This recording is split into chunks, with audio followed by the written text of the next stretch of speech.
Hello. So I'm filming this on my phone because I went to go make a video with my camera and my battery was dead. I did have a baby 2 weeks ago now. This is Ruby. She's a little chub chub. Say hello. She likes to look out the window. But yeah, I'm filming this on my phone because my phone is dead. And she probably won't sit here with me nicely for this whole video. So actually, I'm going to hold her with her chompy because that automatically makes her happier. I wanted to make a video about my birth story.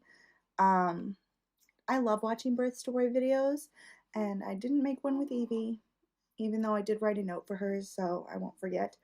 You know, people always say, like, you'll never forget. Maybe I won't, but I'd like to have a video about it anyways. I'm going to post another video before this one because I did make a 39-week update video. And at that time, I was really convinced that she was going to come soonish. She was going to come, by herself. Like I've said before, Evie was born at the end of 38 weeks. I tried not to assume that this one would also be early. And I really tried. And I really thought that I didn't think she'd be early. But I did. I did think she'd be early, or at least on the earlier side of on time. So imagine my surprise when 40 weeks comes and I went to my appointment and the midwife was like, oh, let's make an appointment for next week. Hopefully we won't see you. And I was like, yeah, hopefully not. Like, ha ha ha. And then the next week came 41 weeks and there I was in the appointment. And at that point, at 41 weeks and 2 days was my next appointment. And I went, and when I went, they had me schedule. I actually went before that midwife appointment. They scheduled me to go have an ultrasound because when you go a certain amount overdue, they want you to have a ultrasound to like check the quality of your placenta, check the baby, the size and all that stuff. And then based on like how they grade those things, they recommend like if you need to go get induced or get a C-section or you can just keep going. I went for that first one on Wednesday of my 41 weeks. I went and they said my placenta looked fine, blah blah blah, everything looked fine. I had like more fluid, which again has been normal. And then they told me that the estimated weight was 10 pounds and 4 ounces. And I was like, what? 10 pounds, what? And so I was very still telling myself, extra fluid. She's not actually that big. And but at this point I was getting a little worried because she was already so late. At that point, I went to my midwife's appointment and she had said that at that 41-week appointment, I would come in, she would check me if I wanted. Sorry. She doesn't know what she wants. She wants to yawn. They would check me at this appointment and then, sweep my membranes. So that was the plan. That's what I'd been telling myself all week would be happening. I hate doing checks. They make me really uncomfortable. And I was not excited for that. But I was like, at least if they can do the sweep, they can get things going. So I went to my appointment and, they did all the stuff, did the weight, did the fundal height and all that stuff. So they did the usual stuff. And at the end, she was like, okay, so do you want me to check you and do a sweep? And I was like, sure. So she checked me. And my uterus, oh, excuse you, was super high and like barely dilated. So she could not do the sweep. And I was really discouraged by that because I'd been having contractions on and off for like a couple weeks and they were painful. And so it was discouraging to feel like they had done nothing. So after that appointment, she said, okay, what we're going to do. And because like my weeks fell on a Monday, what was going to happen was I had until that next Monday to have her or to at least be in active labor before they would have to switch me to going to a hospital to get induced or whatever, which I didn't want. the plan was, because the weekend, like normally time-wise, they would have me go do another ultrasound on like Sunday, but can't get anybody on Sunday, obviously. So she scheduled me for another ultrasound on Friday, that coming Friday, which I felt was kind of silly because it's like 2 days away. Like, how much can really change? But whatever. That's what they do. I was scheduled for another ultrasound in 2 days, and she told me that I could try taking blue cohosh, which is like a herbal tincture kind of thing, to try to get some contractions or at least like soften things and get things more ready to go. And I was like, why aren't they ready to go? She's been cooking forever. But whatever. It was actually really nice because I had one of my violin students' moms had just given me some a few days before of the blue cohosh. She had used it in her pregnancy and it had helped her get things going for her. And she had given to and it bleh, I can't talk. She had given it to me a few days before. So I was like, oh, actually I have some. I'll try that. She said to take, a certain amount, like every 15 minutes for 2 hours, then take a break and do it again every 15 minutes for 2 hours. So I did that. Didn't taste glorious, but I did it. And I was just like, oh, please, like, get things going. Like, no way am I going to go to 42 weeks. Like, that's insane. So I did that. And, nothing really happened. I had like a little bit more contractions, but again, I'd been having contractions for a couple weeks, and apparently they did nothing because I was still like, I felt like I was never having this baby. So I did that on Thursday. And then Friday came, and I went in for my ultrasound again. And my fluid levels had gone down like a good chunk. Like, I think the number was like 21 on Wednesday, and on Friday it was 9. And both of them were in the realm of normal. She said if it had been like 4 or 5, then I would have had to do something about it, but 9 was still normal. But I was just like, where'd it go? Like, it was 21 and now it's 9. Does she have any left? It was fine. She just said that like sometimes the longer it goes, like the less the babies like recycle fluids and stuff. So it just weirded me out. So I went to my ultrasound. Everything was still fine, just about the same. So then the plan was, what was the plan? I forget. Oh, so the plan was I went in again to the birth cottage on Saturday because she wanted to check me, try to do the membrane, whatever we could do.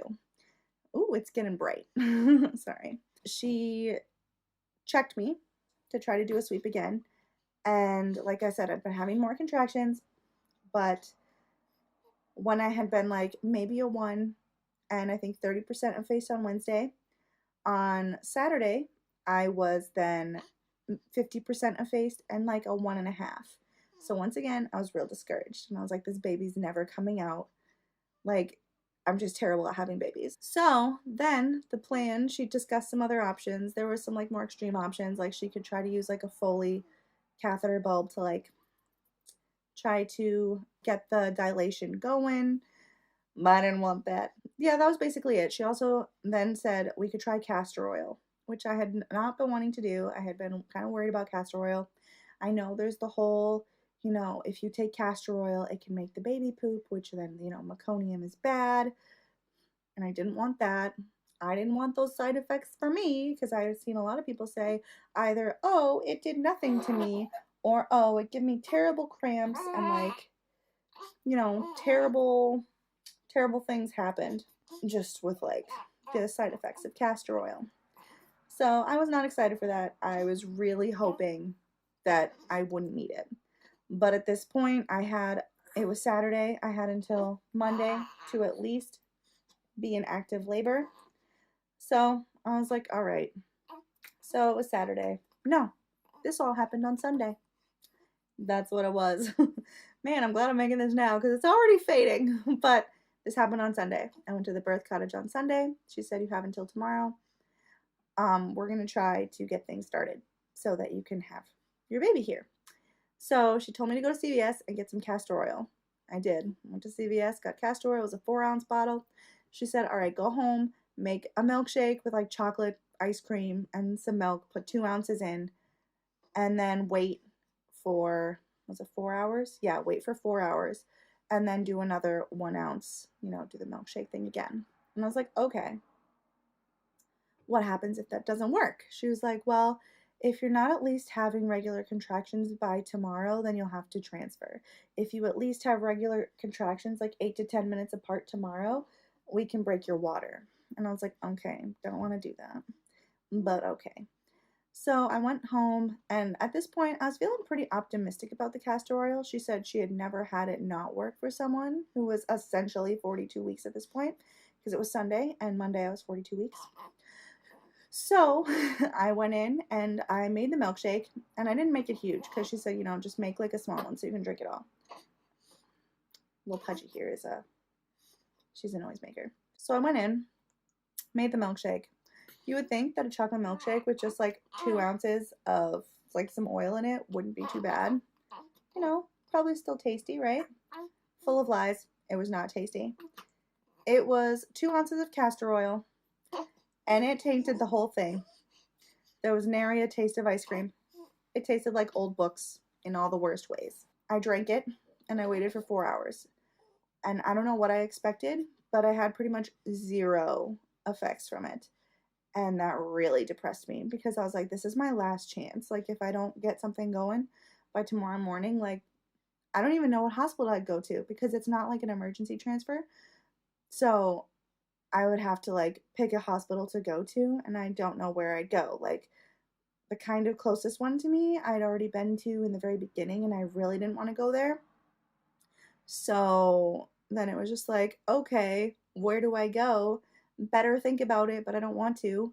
So I got like really depressed and like upset, and I was just like, I don't know if I'd say I was crying, but I was upset. And Joey over here, he was just kind of like, he didn't really know what to make of it, because sometimes when I get like in the pit of despair, I like wallow there, I marinate in doom for a bit, and like nothing can pull me out. Like, I'm upset, and like, you're not going to make me feel better. So for him, he's just like, stop it. So at that point, it had been 4 hours, and she called me, my midwife called me to check how things were going, and I was like, really, nothing has happened. And she's like, really? Well, go ahead and do the other whole 2 ounces. Don't even bother doing the 1 ounce, do the 2 ounces. And I was like, okay. So I made another milkshake, did the 2 ounces. Once again, tasted like old books. And I drank it. And this time, I did feel more. It was still like uneven. I did have more contractions. Again, I didn't think too much of it because I had had contractions on and off for a couple weeks. So when I started having some again, I was like, this probably isn't anything. I tried timing them. They weren't very timable, weren't super strong. At least it was something more than nothing. So I just kind of hoped that they'd get stronger. My stomach didn't feel any badness from the castor oil, so I was like, hooray. Spoiler alert, that came later, but whatever. So I was still pretty doom and gloom at this point, because even though I was having more contractions, I was like, they're not going to do anything, and I'm going to have to change everything that I planned, and I have no idea where I'm going to go. And so at this point, Joe was like, okay, let's just pick a hospital. If we have to go to the hospital tomorrow, where are we going to go? And in the end, we were just like, fine, I guess we'll go to Emerson if we have to go somewhere. So he was like, decision made. And then he was like, now what we're going to do is we're going to go walk around at the church just to try to like get things going, which in hindsight was a good plan. But I was just like, I don't want to do anything or go anywhere. And it was a disgusting night, which is why he suggested we go to our church, because our church has like a big basement area and no one was there. But it was like rainy and disgusting at night, so we couldn't like walk outside, and we live in like a little townhouse, so we can't really like walk there very well either. So that was the plan. We went to the church. We went to the church probably at like 8, I think it was. And his plan was like, we're going to walk around for 2 hours. And I was like, what? I'm going to die. Because at this point, I was still feeling contractions, but they started feeling like sharp in like my pelvis area. And I was a little scared of that because I knew she was still posterior. She was still kind of like facing forward, But at that point, I thought she was more sideways because that's what she had been at the ultrasound the day before. But I had just seen a lot of people say, like, if your baby's posterior, then you might feel some grinding, like down there when you're, having contractions because the baby's trying to turn. And I was like, is this what grinding feels like? I don't know. So it was really uncomfortable. It was really sharp, and it wouldn't just happen with contractions. So I really still kind of feel like that was unrelated. Not unrelated, but like not because labor was progressing. So we walked around. We walked around for about an hour, like super slowly. Like, did it even count as walking? Probably not. Because it was just like shuffling, basically, like a grandpa at the mall. Like, it was slow. Well, we walked around for about an hour, and I just kept getting, like, I still was getting contractions. Again, they were not very timeable. And I was starting to feel like I would get a contraction, I would time it, it'd be about a minute. And then right after that ended, I'd get something that felt similar, but I kind of concluded was more like gas pains from like the castor oil. But it felt like a contraction, but it would just be really short. It would last like 30 seconds or less after a lot of like more regular contractions. So I was like, this is unfair. It feels terrible. Around 9 o'clock, I went to go use the bathroom just because my stomach was really hurting. And again, I was like, it feels kind of like gas pains, but also like contractions, because they feel kind of similar if gas pains are really painful, and they were.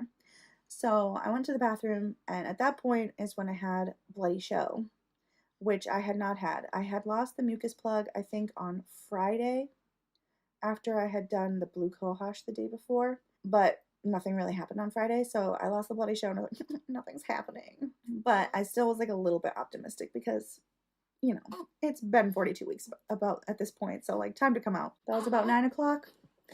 And we stayed at the church and walked around still till about 10. And at this point, I did notice that they were feeling stronger. Like they were getting painful. I don't really like to say things are painful, but they had been painful before because of like the sharpness. But now they were still sharp, but also just like getting stronger for sure. But I still didn't really want to think positive thoughts because I'm me. But also, like, when I had Evie, I had contractions for hours. Like, we stayed home for 12 hours when I went into labor with her and went in at 12 hours to the hospital. And when they checked me after contracting for 12 hours, I was still like a 2 or a 3 dilated. So I was like, I don't want to think too much of this. Like, they're stronger, but maybe they're not doing anything. Like, maybe it's the same as when I had Evie. So I didn't really want to think much of it. But around 10 o'clock, we left and we went home. And when we got home, I was still feeling the same feeling, like sharpness and contractions. They were kind of timeable, but kind of like sometimes there'd be a long chunk where they were like 3 or 4 minutes apart. But they'd really be like 1 to 5 minutes apart, or 1 to, even some of them were like 7 minutes apart. So it was just like not super timeable. Her headband's really sliding everywhere. So we got home at around 11, and I decided like I was gonna wait. No, 10. We got home at 10. I decided I was gonna wait till 11, and if I was still having the same number of contractions or like the same strength of contractions, that I would call the midwife. So around 11, right around when I was going to call, I had to go use the bathroom again.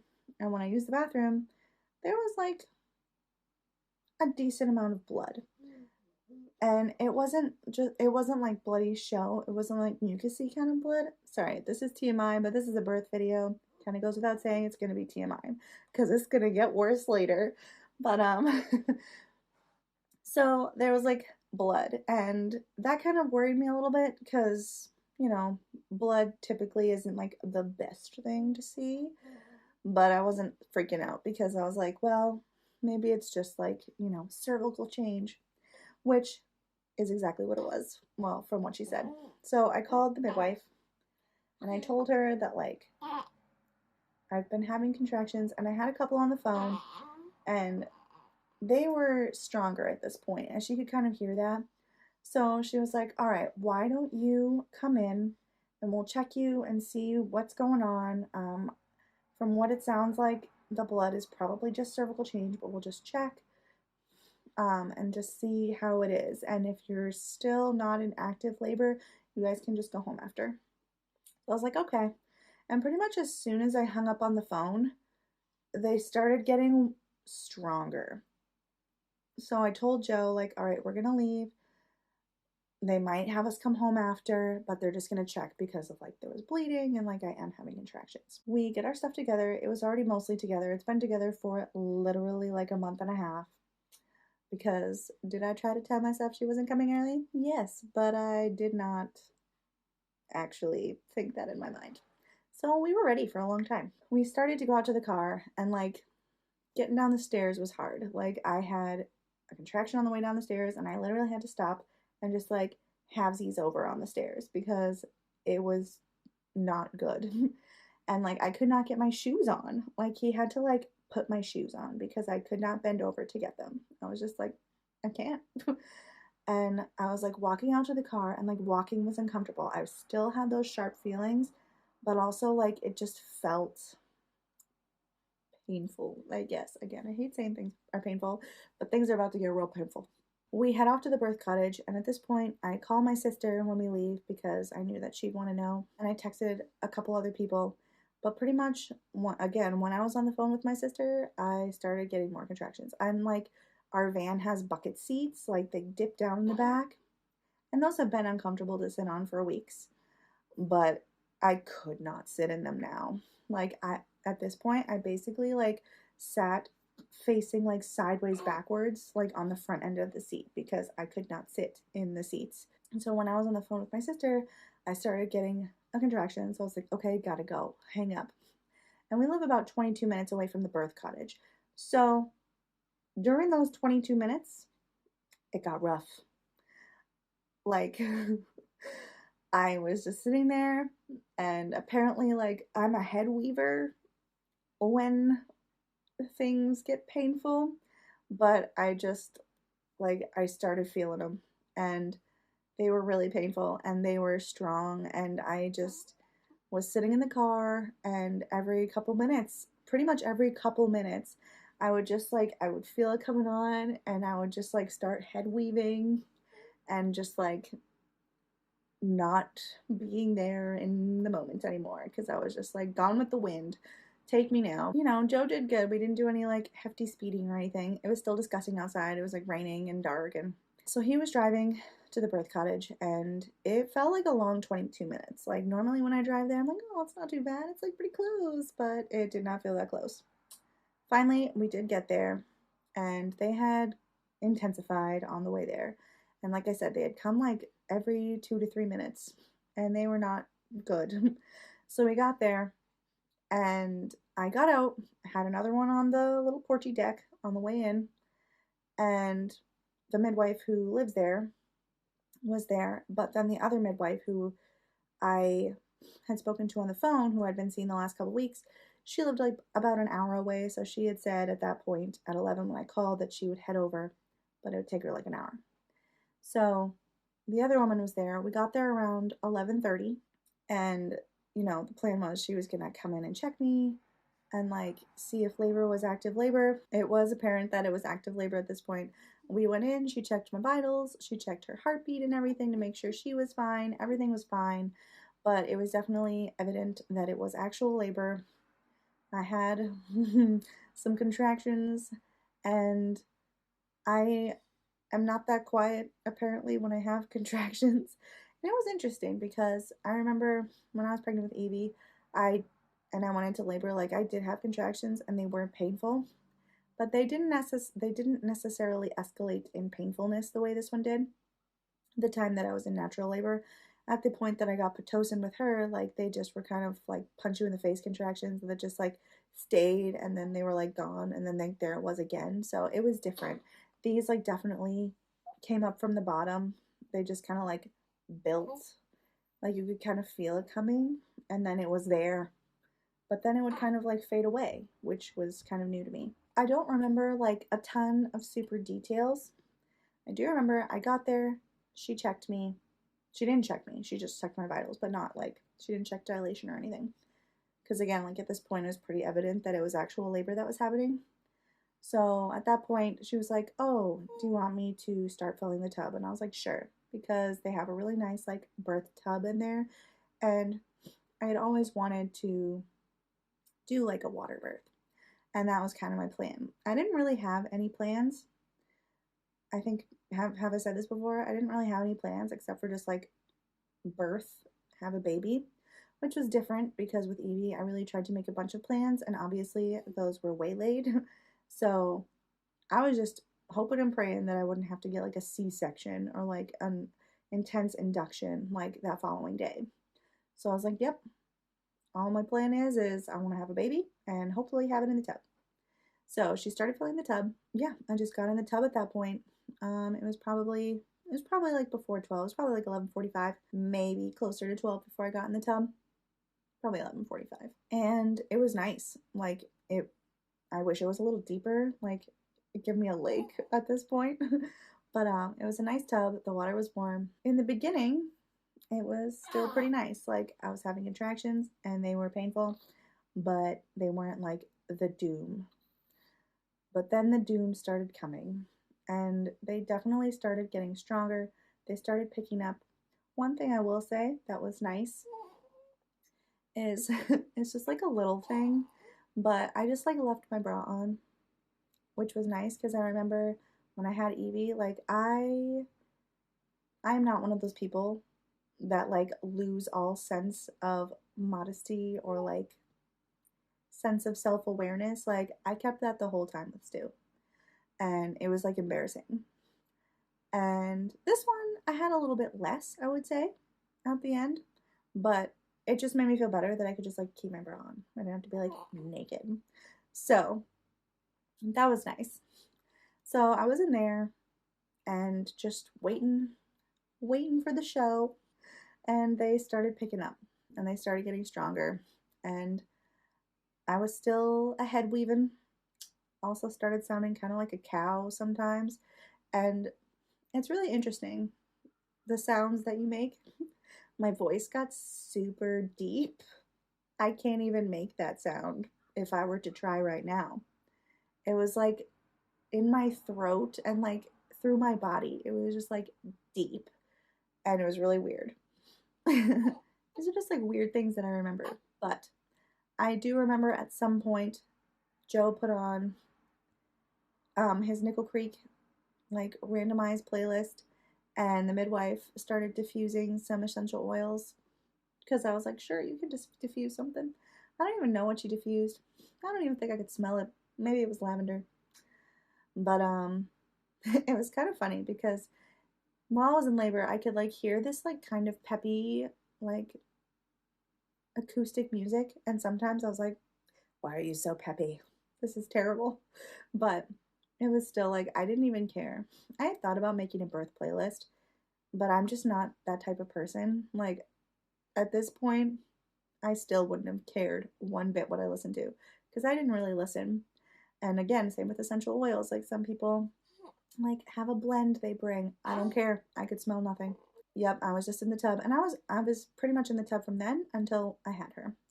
But things were picking up. At some point, I don't know what time it was, but it must have been around 12:30 because she said it'd take about an hour. The other midwife did come, and things were starting to feel real rough. um, and as things started to feel more rough, I started to say more things. And these were not like heroic things. No, no, no. And let me see if I can remember some of the things, a lot of things that I said. I said a lot of times, or help me. I can't. I don't know. What do I do? Um, yeah, that's a lot of what I said.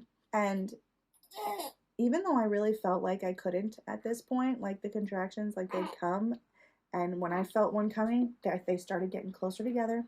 And I knew in my mind, like when you really start feeling like you can't do it and they're coming closer together, like that's transition and that's almost the end. So like I knew that in my head, but in the actual moment, like I was just like, I can't. How do people have babies? Why did I think this was a good plan? This was a terrible plan. I also should note that I really started getting a lot of back labor, which I think was not the best part of this labor because it was real bad. It was worse than the contractions because I felt the contractions, but then I'd also feel it in my back, and it felt kind of like the Alien movie when the alien busts out of the stomach, but it felt like the alien was gonna bust out of my back. So it was terrible. And I tried to like have Joe like, do the counter pressure, but we hadn't really like practiced that and it wasn't really working. The other midwife ended up doing some of that though, and I'm so sorry, but I we'll get there. But so it started getting bad. I got them back labors. I was pretty sure it was transition, but also I was kind of scared that I was feeling all this, but nothing was happening. Um, because again, I had had Pitocin with Evie and it had felt terrible and nothing was happening, which is why I ended up getting the epidural in the first place. And I was like scared about that, but I also didn't want her to check. Um, she had asked if I wanted to check, and I was like, I don't know, no. So she was like, okay. And during one of the contractions, it was terrible. And again, I am no quiet contractor. Some people are like quiet and serene. It's not me, apparently. Not me at all.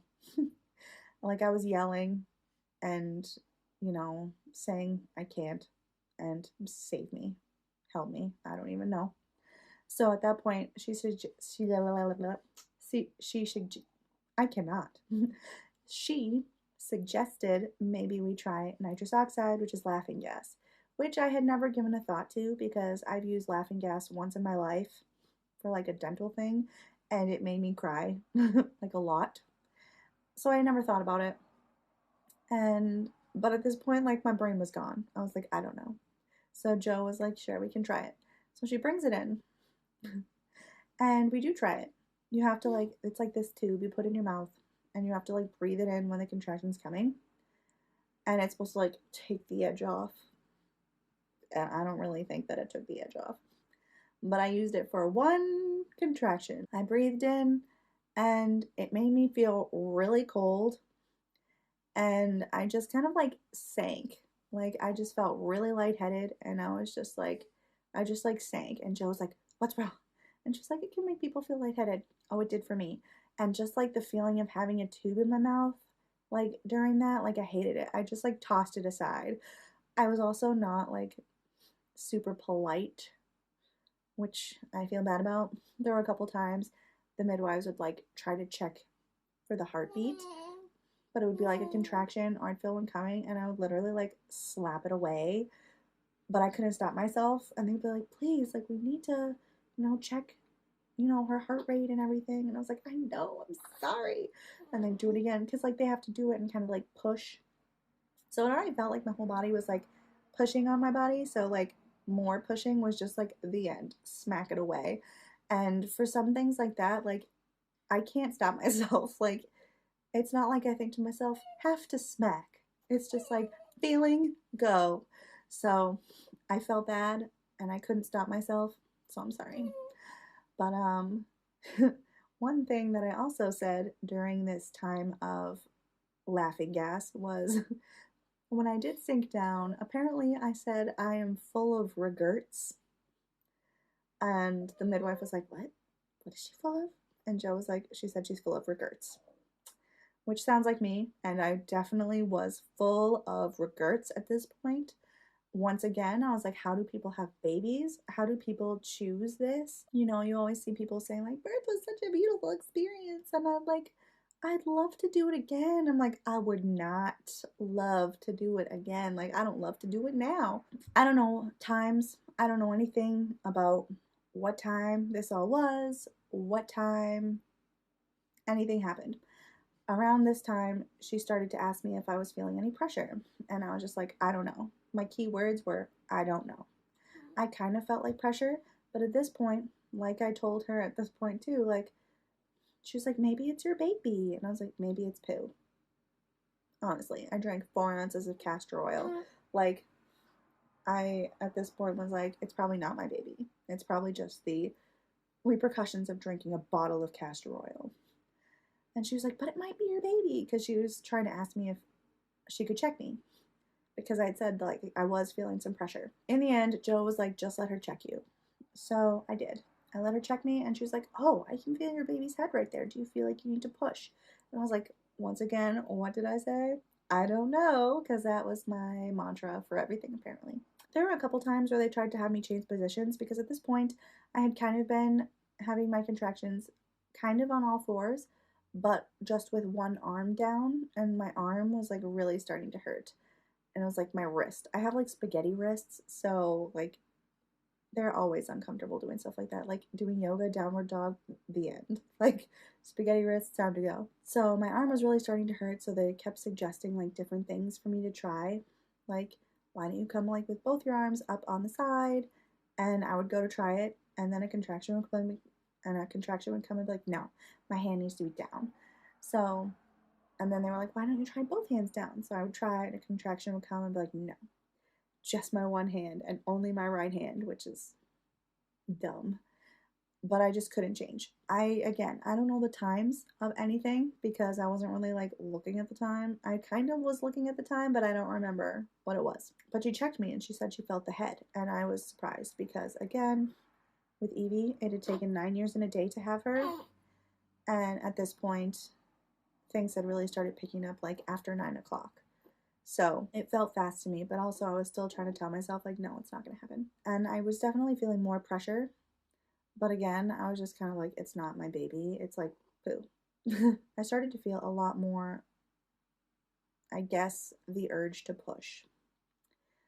Like, I could feel, this sounds weird, but I could feel something big was coming down.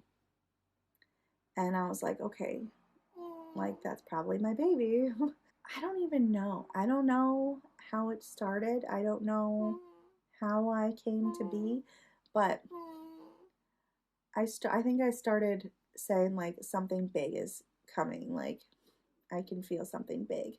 And so at that point she was like, why don't you try to basically like lay in the tub to try to get in a better position for pushing? No, that's not what happened yet. I kept feeling like something big was coming down, and my back labor was like getting out of this world. And like I mentioned earlier, I felt so bad, because the poor midwife, I feel so bad. I loved this midwife. And so I feel kind of bad. I feel like I was super rude. But again, I couldn't stop myself. Like, whatever came out of my mouth or whatever I did, like, I just did. I couldn't not do it. She was good at like putting counter pressure. And at this point, this sounds maybe weird, but definitely breathing did help. At one point, I like was not doing great breaths, and she kept telling me to breathe. And I just remember at one point I did breathe better, and it did feel better. So I was like trying to breathe. But also like I would have to like go up on my knees and like lean backwards, because that also helped, but only if someone was like pushing on my back. So whenever I started feeling a contraction come at this point, I would literally just be like, please push, like, please, like, but not that nicely. I was like, please, maybe not screaming either, but I just kept asking her to like, please push. And I felt bad, because sometimes like she'd be in the middle of doing something and I feel like coming, like, please help me, push, please. Um, and she did, and it helped sometimes more than others, but even just those sometimes of help, it was helpful. Like I said, I could feel something big coming down.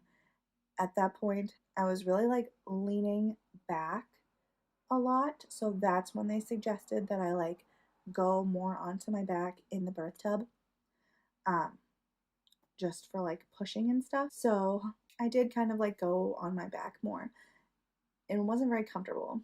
It was kind of like how you would be positioned like on a bed, but it was in the water. It was kind of weird, because you always see people say they like felt the need to push. I didn't necessarily like, oh, there it is, now I need to push. It was just kind of, I started pushing and I was like, oh, there's the need. But man, my throat was sore for like 2 days after this experience. Again, I don't know how long it lasted. I think it was just a few minutes, like probably less than 10 minutes of this pushing saga, but it felt like a long time. There were a couple things that I didn't quite expect were a thing. So I started pushing, and I pushed while I pushed, but like when a contraction came. But what I thought was interesting was like I couldn't push when I wasn't having one. Like when you were in the hospital and you're pushing, they just like tell you to push. Um, and then, you can't really feel your contractions, but they kind of just like tell you to push. And especially at the end, they like keep telling you to push. I could not push if I didn't have a contraction. So I had a contraction and I pushed. And I could feel it coming down, but also it felt massive. Like it ain't gonna fit.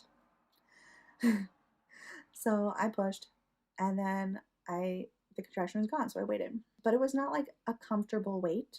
It did not feel okay in between anymore. It felt pretty bad, which I didn't really expect. I pushed a couple times, probably 2, 3, 4, between 2 and 4 times before I started feeling what I had probably been most scared of, the ring of fire. This is what I also did not expect. I had a contraction, I was pushing, I felt the ring of fire, and then my contraction stopped. But did the ring of fire? No. No, it did not. What I knew was her head coming just stopped, and it was burning. And like I said, I couldn't push. They kept kind of like telling me to push, but I could not push because I was not having a contraction and I just could not do it. So I just sat there and like I was literally screaming. Yes, I was. Um, and again, these were like sounds that I could not replicate if I tried. I kept waiting for those contractions. And finally, they were trying to like shine a flashlight in there and they like could see her head. They knew she was down there. They're like, she's coming, like keep pushing. I did push and I could feel her head come out. Now, a lot of babies, their head is their biggest part. So you push out their head and their body just kind of like slithers out in like the next contraction. So her head was out. And I did not really feel any relief. I didn't really feel any relief while pushing either. I also see a lot of people say that like pushing is a relief because like you feel like you can do something about the pain. I didn't feel that. I didn't feel any relief. No, I was just like, this is terrible. So her head was out, and on the next contraction, I was trying to push out her body. And I could feel that her body was bigger, which turns out, yes, it was. But her body took a couple pushes to get out just because it was big. And I could feel after she was born, like I could feel her come out pretty quickly after like her shoulders and chest came out. She did kind of like slither out. And they put her on my chest, and it was nice in a way, but still different than what I had thought. When I had Evie, they did put her on my chest, and then they took her away like 2 seconds later because she had some breathing issues. But with her, they like left her on my chest, which was nice. But I still like, similar to when I had Evie, I like wasn't there in my mind. I was just like, what? I was just kind of like in a haze. It was still painful. Like I had her, she was on my chest, but I was still feeling pain. And I don't really know if it was my tailbone. I don't really know exactly why, but it was still pretty painful. And so I felt like I couldn't really like enjoy that she was born and like on me because it was painful. And at this point, they were like checking on the placenta. She kind of was like wiggling the cord a little bit to see if it was ready to come out. And it was painful. It was painful when she did that, which I was not expecting. They could kind of tell that like I wasn't feeling my best life. It was painful. So they were like, do you want us to cut the cord and like have your husband take her while we get the placenta? And in one hand, I was like, no, because like I wanted this. Like I didn't have this with Evie and I wanted this. But on the other hand, it was pretty painful. And I was just like, yes. So one thing that was really cool though is I cut the cord. They did like the little clamp, and she was like on me, and I, snippety snipped. Joe didn't really want to. I don't know why. It was like pretty fun. So they snipped it and he took her, and they did end up getting the placenta. I had to push it out. And again, it was like painful. It was painful to push it out, which I wasn't super expecting. They got me out of the tub and they had me like go over to the bed over there and like hold her. And at this point, I was like shaking. I was like freezing, probably because I was wet and my bra was wet and I was just like freezing. So they let me like lay for a little bit, and then later she like came in and checked me. She like pushed on my stomach, which I had been worried about because with Evie that had been terrible. It had been like super painful, but this time it wasn't bad at all. So I was glad about that. So she pushed on my stomach, did all those things. They did check me, and there were like two superficial like little tears, but nothing that had to be stitched. So I was glad about that. Back up a little bit, I didn't say that she was born on Monday, April 27th at 1:47, 37? I think it was 1:47 in the morning. But how much did this little chubby bubby weigh? We guessed when she was born, and we all guessed wrong. I guessed that she was like 7'10" or something. The midwife guessed she was like 8'5" or something. I don't remember. She guessed in like the mid eights. No, I forget what Joe guessed. I don't even remember if he did. But no, this little chubby puppy was 9 pounds and 6 ounces, and she was 20 and 3/4 inches long. So that was big. Evie was 6 pounds 9 ounces, so she was the opposite, but 19 inches long. So she was a biggin. Not the 10 pounds 4 ounces they estimated, but much closer than I thought that she would be. And it was kind of funny because she was born sunny side up. She was posterior facing up, and she was born with a hand next to her face, which is probably why it felt like I was giving birth to a triangle, because that's kind of what it was. And her shoulders were the biggest part of her. They were the widest. And then, yeah, her head was actually not the biggest part. I think her torso was like as big, if not slightly bigger than her head was.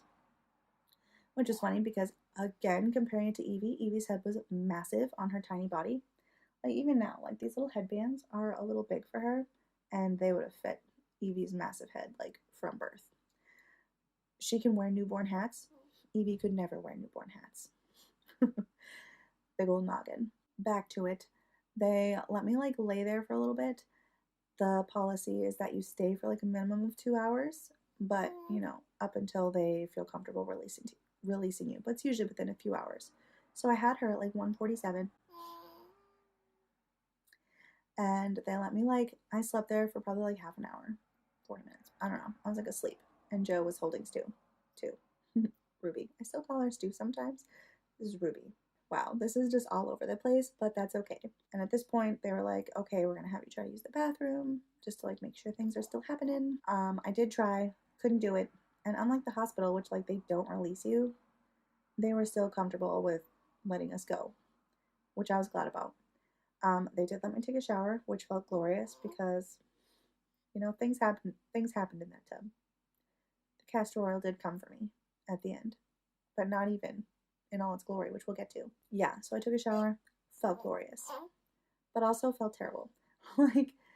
Even when I was laying, it was painful. I don't know how to describe it, but it just was really uncomfortable. I didn't feel fine. And not even just the birthing area. What they did end up saying is because she was born posterior, is I probably had bruising and stuff internally, around the back and the tailbone, just because of her head, which is probably true because it was pretty painful for some days. But I just remember thinking to myself, I see a lot of people who have natural births going on being I felt so amazing after. I could have gone home and cleaned my house and vacuumed. And I'm no, I'm going home and I'm going to bed. I'm not vacuuming nothing. And I felt a little bit sad that I didn't feel so awesome, because I felt kind of lame actually that I didn't feel awesome, because I see so many people saying they feel awesome, and I was not one of them. So I took a shower, got dressed. They checked my blood pressure at that point, and it was really high actually. So they had me wait a half an hour and take some Motrin, and then they checked me again and it was better. So they let me go home. They just were like, you know, it was a, what's the word? Does she have preeclampsia type of thing because my blood pressure was really high. I didn't. So we went home. We got home at around 6 or 6:30 is when we got home. It was nice in a way. I'll have some thoughts at the end on like, would I do it again? But so around 6:30 we got home. That was the end of my birth story. Should I add or make a separate video on the postpartum part? I'll make a separate video on the week to 10 days of postpartum after. They were not glorious, but it would make this video too long to add them in because this video is already probably kind of long. As I said, so randomly, she did finally get a name. It was funny, we talked about it in the church the night before when we were walking around. For months, like, she hasn't had a name. And there was a name I really liked. I really loved the name Ember. He hated it. He really liked the name Kestrel, and I did not like it as a first name. But I did like it as a middle name. But he did not want it as a middle name. So that night at church, he had told me a couple times to just like send him a list of like my favorites, and he would maybe find one from that. And I had multiple times, but we had never really found one. And so at this point, it was the night before, and the only two names that I could remember from my top 5 favorites were Ember and Ruby. And I remember Ruby, he had been like, that's not that bad, basically. But I wanted us both to like her name, so I knew that we probably wouldn't use Ember and we probably wouldn't use Kestrel as a first name if we were both to be happy about it. But we still didn't decide it. But after we had her, after she was born, he was sitting there and he was like, let's go with Ruby. And so I was like, okay. And again, I was like in a fog. I was in a fog this whole time after I had her. So I was like, sure. So her name is Ruby Kestrel, and she was born on April 27th, like I said. She's sleeping, but that's my birth story. I guess I will be making another video about postpartum and all its joys. I did not have many joys, but thanks for watching this video. There is some TMI in here, and there will be more TMI in the next video because that's just the nature of this. But thanks for watching. I hope you guys have a great day. Okay, bye.